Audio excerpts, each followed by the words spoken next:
warahmatullahi wabarakatuh.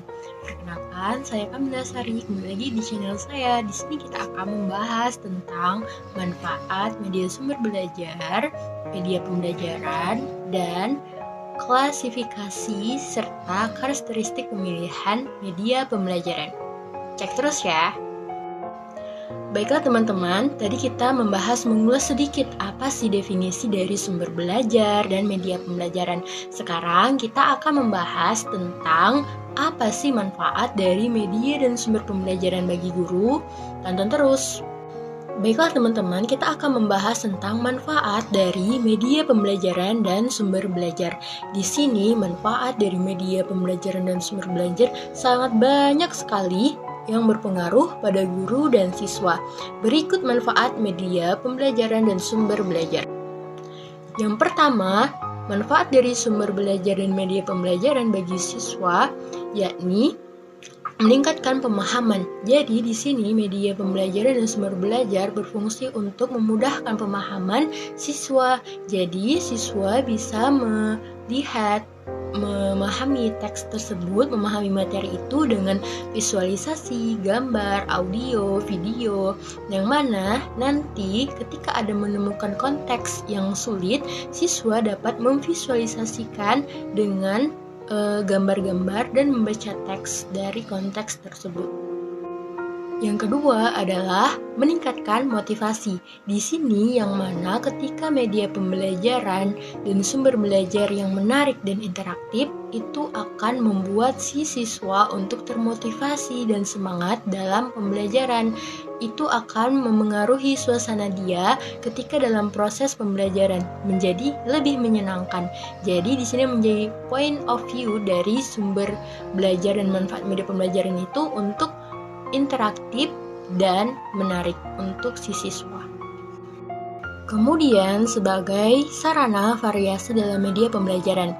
Media pembelajaran dan sumber belajar ini dapat mempervariasikan konsep pembelajaran di kelas, yang mana guru dapat menggunakan buku, presentasi, slide, video, audio, game, dan sumber lainnya untuk dalam proses pembelajaran.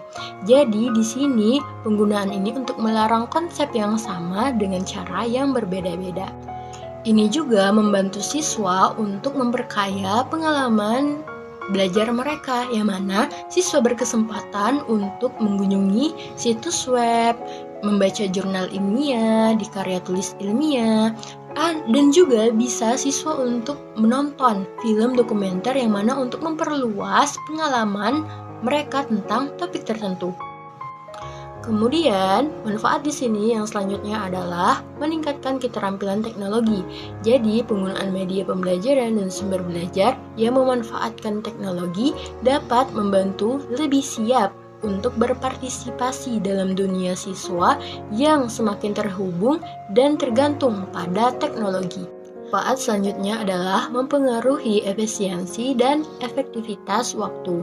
Jadi, dalam beberapa kasus penggunaan media pembelajaran dan sumber belajar dapat membantu siswa dan guru menghemat waktu dalam mengajar dan belajar. Misalnya, penggunaan video dapat menghemat waktu dan menjelaskan konsep yang lebih kompleks. Penggunaan buku teks digital juga dapat membantu siswa untuk mengakses materi kapan saja dan di mana saja. Kemudian, manfaat dari media pembelajaran dan sumber pelajaran selanjutnya adalah menjaga kontinuitas belajar. Jadi, di sini penggunaan media pembelajaran dan sumber belajar dapat membantu siswa untuk tetap belajar meskipun tidak dapat hadir di kelas. Misalnya, siswa yang sedang sakit atau sedang tertinggal di daerah terpencil dapat mengakses sumber belajar dengan secara online untuk terus belajar dan mengikuti pembelajaran. Kemudian, tadi kita membahas tentang manfaat dari sumber belajar dan media pembelajaran. Nah, di sini kita akan membahas tentang klasifikasi media pembelajaran, yang mana di sini klasifikasi media pembelajaran dapat dibedakan menjadi yang pertama media teks, yang kedua media audio, yang ketiga media visual, yang ketiga media bergerak, yang keempat media manipulatif, dan yang kelima adalah manusia. Jadi itu adalah klasifikasi media pembelajaran yang mana kita bedakan bisa menjadi 5. Untuk menghasilkan manfaat dari media pembelajaran dan sumber pembelajaran tadi, dalam media pembelajaran itu harus ada yang menjadi karakteristik. Nah, di sini karakteristik media pembelajaran menurut Ariyat, kriteria pemilihan media pembelajaran itu bersumber dari konsep bahwa media pembelajaran merupakan bagian dari sistem instruksional secara keseluruhan. Maka ada beberapa kriteria yang harus diperhatikan dalam pemilihan media pembelajaran. Jadi sebagai berikut yang menjadi karakteristik dalam pemilihan media pembelajaran. Yang pertama, sesuai dengan tujuan. Jadi, media pembelajaran sumber pelajaran itu harus sesuai dengan tujuan. Kalau tidak sesuai, maka tidak akan mencapai dari efektivitas itu. Kemudian yang kedua, praktis, luas, dan bertahan. Yang mana di sini kita menggunakan media pembelajaran dan sumber pembelajaran itu untuk mendapatkan keefektifan. Jadi, di sini harus luas, praktis, dan bertahan.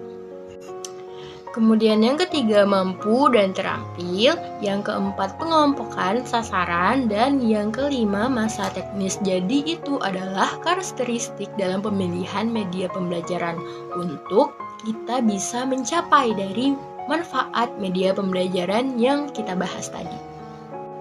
Dapat kita simpulkan bahwasanya sumber belajar dan media pembelajaran itu bisa meningkatkan efektivitas dalam belajar, meningkatkan kualitas dalam belajar, dan juga membuat dalam proses pembelajaran itu lebih menyenangkan bagi siswa dan guru.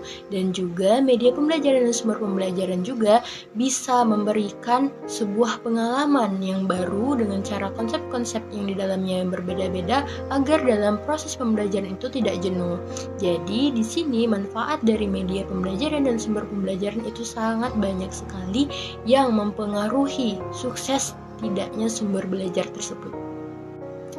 Baiklah, mungkin sekian video dari saya. Sekian, terima kasih. Wassalamualaikum warahmatullahi wabarakatuh. See you next time.